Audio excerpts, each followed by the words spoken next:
김한준 교수의 가족상담 1차 시 가족의 관계라는 맥락 속에서 이해하려는 것은 가족상담자의 공통적인 생각이다. 그러나 가족 구성원 간의 상호작용을 어떻게 이해하며 어떤 치료적 개입 전략을 가지느냐에 따라 여러 접근 방법으로 나누어진다. 최근 들어서는 각 접근 방법의 이론이나 기법이 공용되고 있는 부분이 많아져서 이전처럼 학파 간의 구분을 뚜렷하게 하지 않은 경향이 있다. 상담자마다 상당히 다른 생각에서 출발한 초기와 비교해보면 현재와 각 접근 방법 간의 공통 부분을 많이 가지고 있는 셈이지만 그래도 변화를 이루기 위한 원조 방법 등의 여러 가지 다른 점을 가지고 있다. 우리는 지금부터 다양한 접근 방법을 살펴보게 될 것이다. 그러나 여기서 한 가지 명심할 것은 치료에 대한 접근 방법 간의 차이는 때로는 실제보다 크게 보이는 경우가 있다는 사실이다. 1960년 이후 의미 있는 유사성에 기초하여 상담자의 스타일과 치료적 위치를 분류하는 과학적 노력이 이루어졌다. 대표적인 것이 1960년대 후반에 정신의학 발전을 위한 모임 갭에서 상담자를 그들이 추구하는 이론적 기초에 근거하여 AZ까지 분류한 것이다. A 자세는 때때로 가족을 보지만 개인의 주된 초점을 유지하는 일대의 상담자이며 Z 자세의 상담자들은 정신분석의 훈련을 받은 개인 상담자로서 그들은 가족 상담을 할 때도 여러 명의 가족 중에서 특정의 한 개인만을 치료의 대상으로 삼았다. 이러한 상담자들은 설령 가족 모두와 만난다 할지라도 그들은 가족 중 환자 개인에게만 초점을 두려고 한다. 다른 가족은 개인이 가진 갈등을 명확히 하거나 개인을 치료하는 데 도움이 되기 위하여 포함될 뿐이다.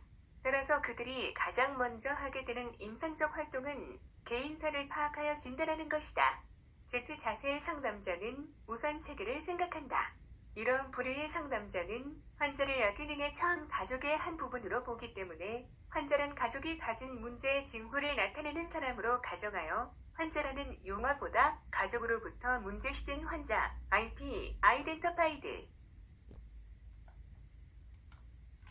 Patient로 간주하였다. 따라서 그들은 과거보다는 현재와 여기에서 일어나는 가족관계에 초점을 두어 문제를 해결하려고 노력한다. N자세의 상담자들은 개인적 접근과 체계적 접근 모두에 동등한 타당성을 부여하는 상담자로 이들은 개인의 역기능을 이해하거나 치료의 이 두 가지 방법을 자유롭게 사용하였다. 또한 빌스와 하버, 빌즈 앤 퍼버 1969는 상담자를 유형에 따라 지휘자, 컨덕터, 반응형 분석자, 리액터 아날리스트, 순수 체계론자, 시스템 퓨리스트로 분류하였다. 지휘자는 치료하는 가족에 대해 상담자 자신이 보다 건전하며 건설적이라고 생각하는 방법을 가족이 실행하도록 촉구한다. 따라서 이들의 가족에 대한 개입은 적극적이며 가족에게 무엇이 최선인가에 대한 나름대로의 명백하고 확고한 견해를 가지고 있었다. 따라서 변화를 초래하기 위한 강력한 개입이나 기법을 사용하는 등의 조작적 방법을 다양하게 사용한다. 반응형 분석자는 가족을 이루고 있는 개인의 성장의 능력을 가지고 있듯이 전체로서의 가족 역시 모두 성장하여 변화할 수 있는 능력을 가지고 있다고 보았다. 따라서 상담자가 가진 가치관을 가족에게 부여하기보다는 가족 스스로가 자신의 가능성에 대한 통찰을 가질 수 있도록 돕는 것이 상담 목표이다. 이 같은 입장을 추구하는 상담자는 가족의 행동에 반응하면서 그들 행동에 대한 상담자 자신의 정서적 반응을 음미하면서 가족 정서 체계 속에 자신을 몰입시키려고 한다. 그러나 이 같은 입장의 상담자는 가족과 매우 가까운 관계를 유지하려는 입장에 있기 때문에 자칫 가족에게 휘말릴 수 있는 위험이 내포되어 있다.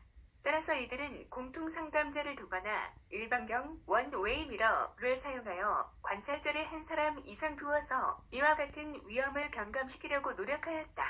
순수 체계 이론가는 가족의 규칙, 즉 가족의 행동을 규정하는 암묵의 습관 등의 가족 체계 특정의 가치를 변화시키려는 데 관심을 가진다. 이것을 일반적으로 체계와 하위 체계의 움직임, 가족 내의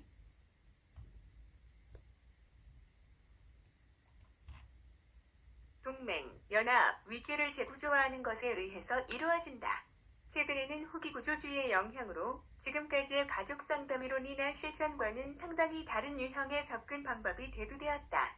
기존의 체계 이론을 추구하는 가족 상담자들은 문제는 개인이 아니라 체계에 있다는 점을 강조하여 가족 체계가 가진 문제를 변화시켜 개인의 증상을 해결하려 하였다.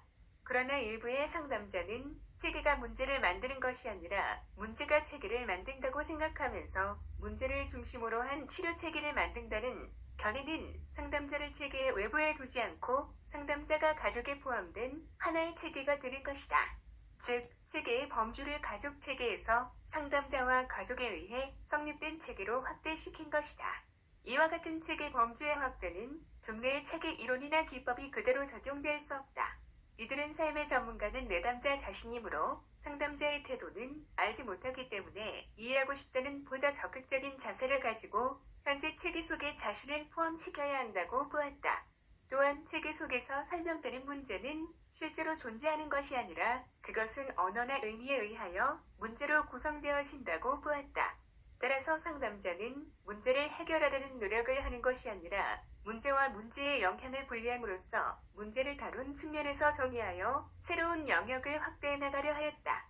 다시 말하면 치료적 노력은 문제를 해결하려는 것이 아니라 문제를 해소하려는 것이다. 1990년 이후 이처럼 상담자와 내담자의 협력, 콜래버레이션에 기반을 둔 새로운 접근의 시도가 가족 상담 분야에서 일어나고 있다. 이와 같은 접근을 혁신적인 접근이라고 보고 기존의 접근 방법을 상대적으로 전통적인 접근이라고 표현하였다. 여기에서는 가족 상담 모형으로서 1. 정신분석적 가족 상담 2. 행동주의적 가족 상담 3. 구조적 가족 상담 4. 해결 중심적 가족 상담 5. 전략적 가족 상담 6. 다세대 가족 상담 7. 경험적 가족 상담 8. 이야기 상담 등에 관하여 논의하되 주요 인물, 상담 목표, 주요 개념, 상담 기법에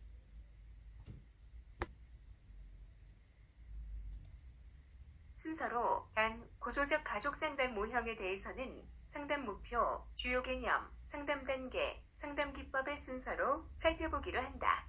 이상으로 김한종 교수의 가족 상담 1차 시 수업을 모두 마치겠습니다.